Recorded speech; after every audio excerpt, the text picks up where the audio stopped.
the team I pick, I could probably give you more reasons why I can't pick the other team.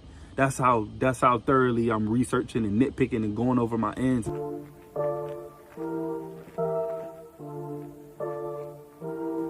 What's up, everybody? Welcome to Calculated Shots once again. I hope everybody having a good day.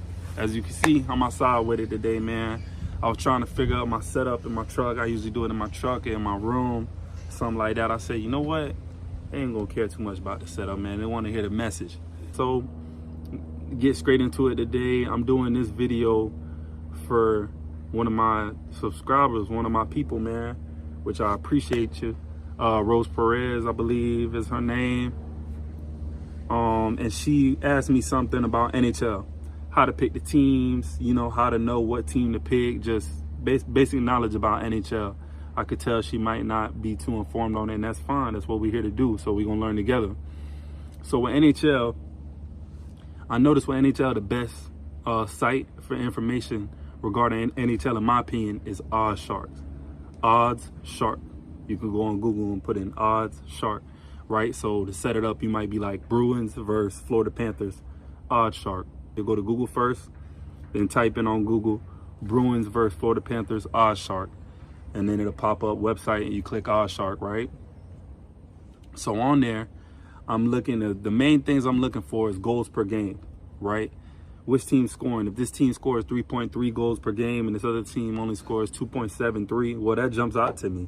You know, on any given day, this team will score a bunch of goals, get hot, and have a great scoring day. And even if this team gets hot, they ain't gonna score with this team because they produce more, you know, consistently, right? So goals per game. I want to know goals per game allowed.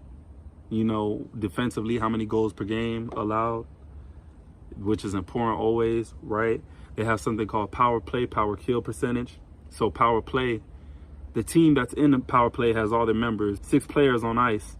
And when they're in a power play, it's because the other team is in a penalty. So they have usually one or two of their guys on the bench. So they're at a number disadvantage. So now they might be facing against 6 guys and they only have 5 guys on ice. Well, generally you give the advantage to the guys with, you know, more numbers that are in the power play. And you can actually look up on their power play percentage and power kill percentage. So how they do when they're facing the power play and how they do when they're in the power play. Do they take advantage of it and score well with it? Or, you know, do they struggle against it when they're going against a power play? So hockey, I feel like home and away matters in every sport, to be honest, but hockey's not one of the ones where I feel like it's overwhelming. Like college basketball, that can be overwhelming. I feel we all know that, but hockey, I don't feel like home and away is going to be overwhelming too many times. I feel it really comes down to how are they playing in their last 6 to 10 games. Another important thing I'm looking for when I'm picking my NHL team to win, you know, whether I'm putting them in a parlay or a 2-pick, 1-pick, I'm looking at the last 10-game matchup between the two. You know, is this team, the Bruins, for example, we're using, are they 8-2 against the Panthers in the last 10 and they dominate the series? Like, you know, 87% of the time they win out of these 10 games. Or is it 5-5 and goes either way and it's competitive? Or is it 6-4 even and they win a good majority of the time? So those things matter. Definitely looking up the last 10. Odds Shark is really cool and a good website for NHL also because they have the trends on there. So if this team's been going over their set goals in the last 6 out of 8 games, they'll have that on there. Or if they're, you know, in a 9-game losing streak, they're 0-9 in their last 9, they have that on there. Obviously, I have to pay attention to things like that. And from there, just the paper, the statistics, you know, you just matching, nitpicking, going through the goals allowed, going through power play, power kill percentage, going through how they've done in their last 10 against the team they're facing, how they're doing in the last 10 in general on the season. Are they 8-2 or are they 2-8? If they're on a losing streak, they're in a funk right now. They're probably not playing their best hockey. You might want to stay away from them or, you know, consider the matchup even more thoroughly. So hockey's pretty clear cut, which I like that a lot. And if you don't understand puck lines are, so if you ever go on your hockey selection and it says plus 1.5, all that's saying is let's say you pick the Bruins to beat the Panthers, right? And the Bruins lose in the real life score 2-3. They lose 2-3, right? Well, if you pick the 1.5 option on the Bruins plus 1.5, you're giving them a puck and a half. So if you apply that 1.5 to the real life score of 2, they now have 3.5, which is 3.5 is higher value than 3, and they would actually win that game with you giving them that crutch of 1.5 pucks, which I like that. You know, anytime it's a close game and they give me like minus 325 and down on plus 1.5 pucks, minus 325 is just the odds. But if they give me like something like that and I feel it's going to be a close game, I'll take that plus 1.5 with the team. And I actually did that tonight in a close game. Well, I feel it's going to be a close game. So I've even took plus 2.5 pucks. I kind of tend to stay away with the spreads in hockey.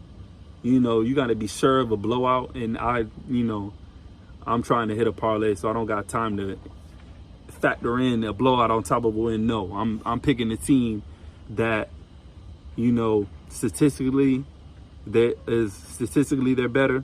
They're playing better hockey right now. And I do this with any sport, the team I pick, I could probably give you more reasons why I can't pick the other team. That's how thoroughly I'm researching and nitpicking and going over my ends and how they're playing, and, you know, each stat that really matters. I can probably tell you more reasons why I can't bet on the other team that I'm not picking, which is just as important. Like there's no way I can, you know, if you don't feel about that way about your pick, then you're probably those teams are probably too similar. You know, you want to feel like that over throughout your picks, whether it's 6 pick, 8 pick, like, man, with this game, I cannot bet against this other. I have to go this way. That's how, you know, for me doing my research, that's what it's telling me. That's where my conviction lies, because there's too many cons with the other team and too many pros with this team that I'm picking.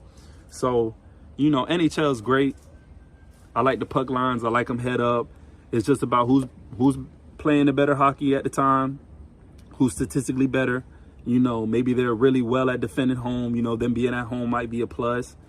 The last 10 between the two matchup really matters. Shark is your place for the best info on NHL hockey. Winners and whiners is another good one. And that's pretty much it. I hope this answered all your questions. Y'all can always hit me up for any more. I'm going to get back to you as soon as I can. I definitely will, because I appreciate y'all. I got a link for anybody new to Hard Rock. Click that like, click that subscribe. Let's keep it going. Let's keep growing. Calculated shots. Until next time.